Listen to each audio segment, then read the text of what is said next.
For years, people have been making fun of me for owning so many movies, and now this whole quarantine thing starts up. Well, look who's laughing now!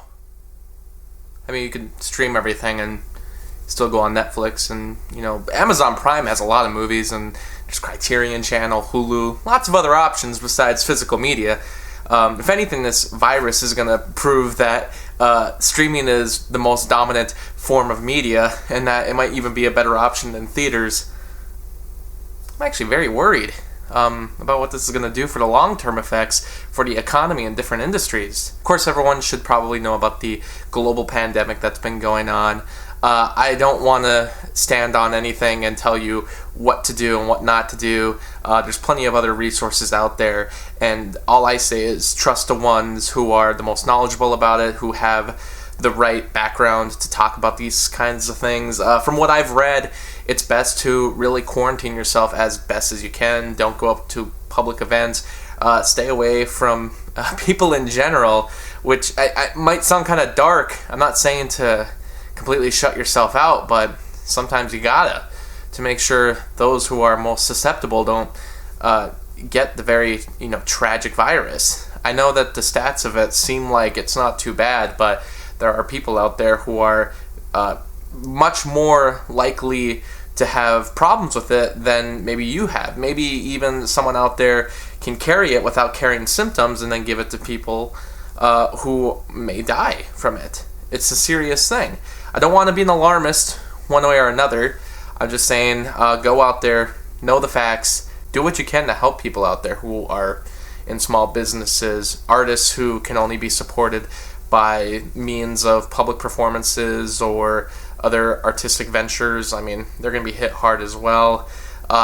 Anybody out there who has a job that can't be supported by unemployment or may not have sick paid time off, do what you can to do anything for those individuals. I am getting too serious here, so let's talk about a bunch of crap I got recently with Monday Movie Pickup.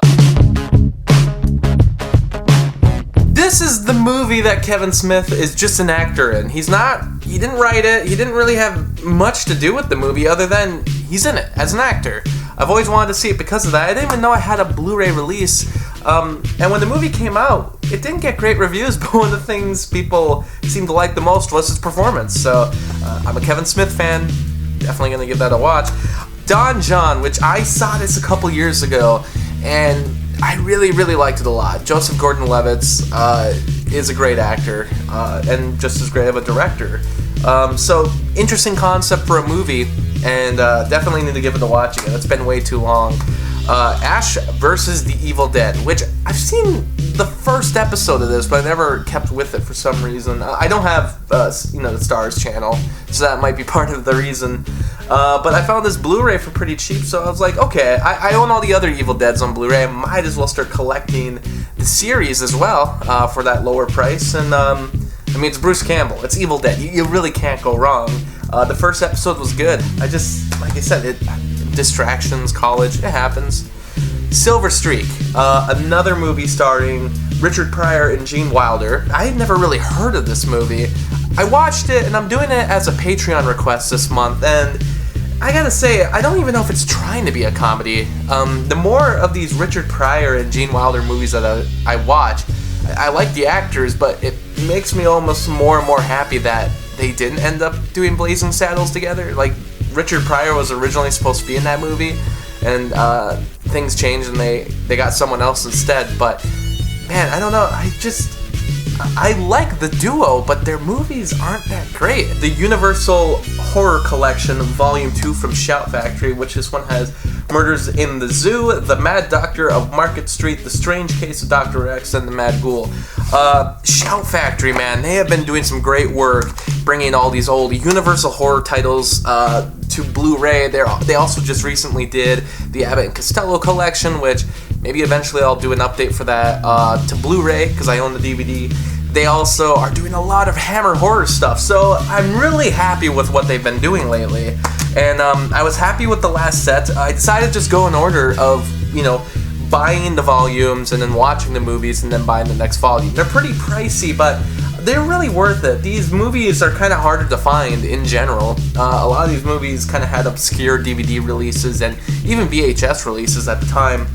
These are the Universal horror movies that aren't part of the Monsters collection, so sometimes they're pretty popular. I mean, the last set I got was basically Bela Lugosi and Boris Karloff movies, so you got a good bunch there that are really well known, but, you know, Murders in the Zoo? What is that even? But that's what I'm excited about. I like that they put a lot of special features on the discs. This one's not nearly as stacked as the previous set that I got, but still, you got some commentaries in there, some featurettes. All of them have still galleries, and I'm excited to just give some more Universal classics a watch. I'm a big fan of their horror stuff, so, you know, maybe I can become a completionist at one point for it. How the West Was Won. This is another Western movie I hear a lot about, and this came in a great set. 2-disc edition. I think this was the only time the movie was really released on Blu-ray. Digibook, and, you know, it's promoting that Cinerama on the front, which, that means it's just super, super widescreen, basically. I'm just excited to get into more Western movies like that. And that's another one I've never seen. I got a copy of Meet the Feebles here, which these movies are a little weird. This and Bad Taste, in that it's hard to find a solid, real DVD release. I know Bad Taste for a while was considered public domain in the US, or it was mistakenly thought it was, because it'd show up on some of those Mill Creek movie packs. And this movie, I believe, has 2 DVD releases here, but I wasn't really sure if one was legit, one wasn't. I'm not really sure. I bought this through Walmart.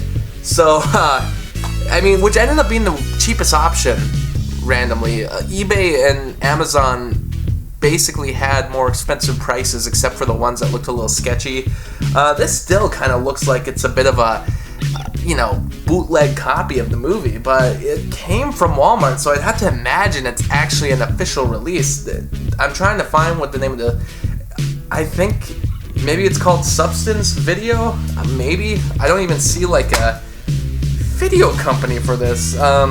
Yeah, I don't know. It doesn't say anywhere, really, except it says Substance on the back, so maybe that's the company that released it. Maybe it was just Peter Jackson himself who released the DVD. I think he owns the rights to these movies himself. He has talked about in the past doing a Blu-ray release of Meet the Feebles and Bad Taste, but we're still waiting on that. I don't know if it'll ever happen, but that was also a Patreon request. I saw Bad Taste and I love it, so Meet the Feebles, the great Muppet parody, basically. I got Live Aid, which I've seen a lot of clips from this performance that was done in 1985, June 13th, 1985. Most famously, the Queen performance, which is often considered the greatest live performance of all time. So I actually thought it'd be fun to buy it and maybe just go, I don't know, through it hour by hour, because this was a big deal when this happened, and there hasn't really been anything quite like this since this has been done. And in this craziest lineup ever, like, unbelievable to this day that this even happened. So it's cool to own on DVD. I got it for $15, and I thought it was more expensive. I thought I had found it online before, but it was out of print, and that the price had gone way up, but I don't know. Found it at the half-price bookstore, and it was not that bad. The West Side Story, which I know this is the incomplete set. I think there's something that was supposed to go around this, but great set nonetheless of West Side Story. It's got, you know, the photos in there as always, and a little booklet about the production of the movie. I've never seen this actually. Being a fan of musicals and of dance movies, it's kind of surprising I've never seen West Side Story, but it's about time. Spielberg is remaking this movie this year. This is a crazy set, just how much comes with it. Comes with a soundtrack, it comes with 2 Blu-ray discs, the DVD of it, of course. I'm not as much about packaging as much as I am about getting all the discs. If there's a bonus disc, I'd love to get it. Which this is a bit of a Blu-ray complaint. Ghostbusters, for their 35th anniversary, released a steelbook that had new special features on it that weren't part of the 30th anniversary Blu-ray set from 2014, which is the one I own that has both movies. Steelbook was basically the same thing, except it had a new extra disc, and I didn't buy it at the time because I was like, why are they releasing it again? And now I tried to look it up, and the price has gone way up. I guess it was a limited edition, so I will never see those special features, I guess. And that's why they're releasing a Star Wars set that's gonna have all 9 movies, and there's gonna be 3 discs for each, the 4K, the Blu-Ray, and then 9 special features discs, which that has to be new special features. After looking at some photos of it, it looks like each disc is for each movie instead of grouping them all together like the previous set. So I don't know, but I'm not gonna wait on that one. I don't know if that's limited edition, but I'm taking my chances. I'm gonna buy that set. I see it on Walmart right now, region free edition. That's like $100 less than the Best Buy edition.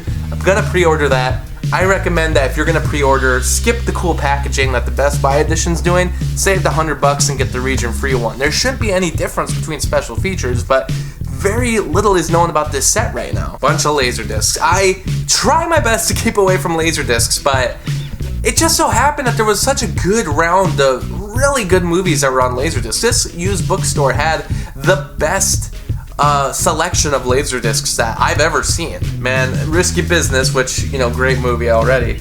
I actually have Back to the Future, but this is the widescreen letterbox edition, Speed, which I say it's obsolete, but I actually did watch this movie on our Laserdisc player. I don't own this movie on Blu-ray. The letterbox edition of Indiana Jones and the Last Crusade. I own Raiders of the Lost Ark on CED and on Betamax. Look at all that. Just beautiful artwork. You really miss that. The artwork on some of these was so great. Jurassic Park letterboxed. And just look at that. These were so cool. And then E.T. So a lot of Spielberg movies, a lot of movies that I really enjoy, and I think were worth getting on Laserdisc. Probably, you know, these were probably a lot of essential movies to own on Laserdisc if you had a player. That's everything for this week. I'll see you next time when I buy another crap load of movies.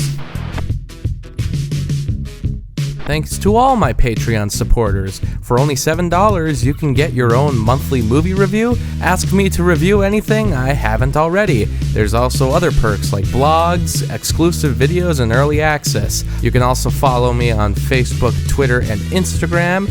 And thanks so much for watching this video.